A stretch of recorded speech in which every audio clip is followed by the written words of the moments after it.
எறும்பும் குருவியும். எறும்பு ஒன்று ஊர்ந்து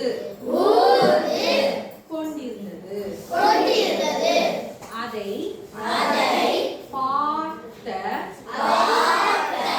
குருவி எங்கே செல்கிறாய் என்று எறும்பிடம் கேட்டது. மலை உச்சிக்கு சென்று காட்டின் அழகை பார்க்க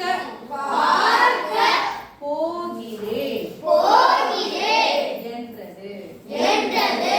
நீ இந்த மலை